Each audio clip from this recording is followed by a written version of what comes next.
Firstly, I think that everyone is proud about this bridge here in Croatia. For us, it has important meaning connecting two parts of our country, and it's beautiful.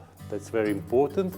We are very grateful to Chinese companies and the government, of course, because the job was done very efficiently.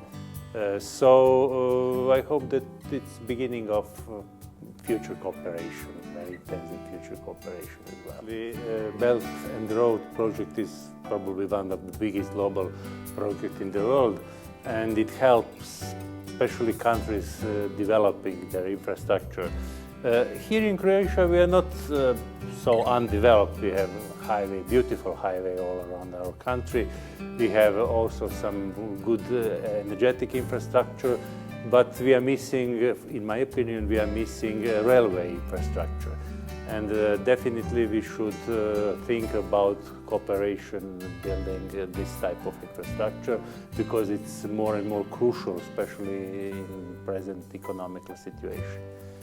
Here in the region, I know that Chinese companies are involved in many projects, not only in Croatia, but also in Montenegro, in Serbia, in some other countries, and it's good because the example of Peljesac Bridge shows that efficiency and quality of the work is one of key issues for not only, of course, for those countries who are having the project, but also for companies like Chinese company that participate in the project in Croatia. And China was always fair, and I think that example of the principle one China is a good example for that, and all countries should respect this principle, like China and big countries should respect, and China is doing that, sovereignty of small states. In 2019 I had the honor to meet President Xi with one group of formerly European leaders and American leaders, and we had meeting with him, and the President expressed his ambition in the field of social activities. Especially he stressed the number of high decreased number of people who live in poverty. That means the project that China is following now to suppress the poverty is very successful, and so this social component is for me very important, and I think having no poverty in such a big country like China is very, very big achievement. I started to follow China in the late 90s during the former Yugoslavia, when I visited China for the first time. And last time I was relatively recent. I've been more than 20 times in China. And the development of China is really impressive. You can even not compare, let's say, Shanghai 20 years ago and today, or Beijing. It's visible development, very intensive development. And definitely in frames of development, I think it's very important to follow some ecological standards, some social standards, and to develop capacity of industry, modern industries specifically. And China is, I think, very successful in that field. Here in Croatia, we are also trying to redevelop our industry, because we had, before the war we had here in the last century. But now we are trying to rebuild not only tourism, but other branches of industry. Especially we are very successful, as I told before, in IT industry.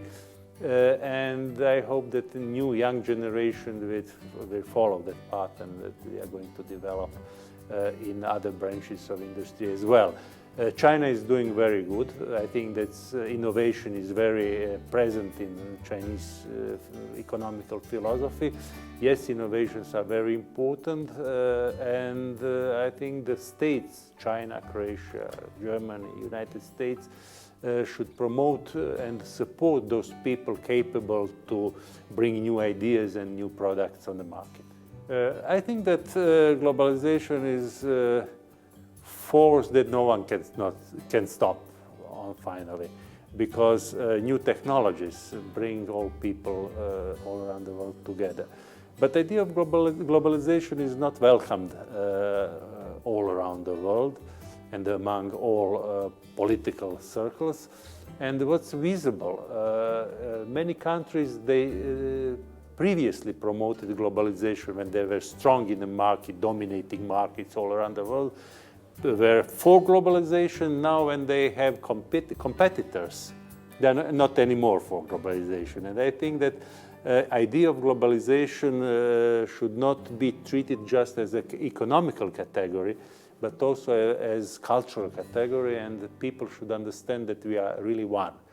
In spite that the world is big, the world is very different, we have different traditions or whatever, we have to understand that we belong to the same circle, that humanity is one, and that there is no global happiness without fair state of living in the whole world. From the very beginning of our statehood, we had good relations, very good relations of China, established diplomatic relations 30 years ago. We are celebrating that now, and I would like to stress that our relations are better and better. Of course, one of obstacles, let's say, it's not political difference, but difference in size and capacities. China is the biggest, the most populated country in the world, and Croatia is a relatively small country, one of small countries, but nice. I always stress, small is beautiful. And the small should not also be beautiful, but also good in many activities, and we can and we must be partners in many fields, not just fair political partners at the global scene, but the cultural relations, the economical relations can be even more intensive than today. Of course, it's a bigger problem for Croatia how to offer to such big market like China our products, our cultural products, our economical projects, but I think that our governments should be more engaged and we have enough space to develop our activities.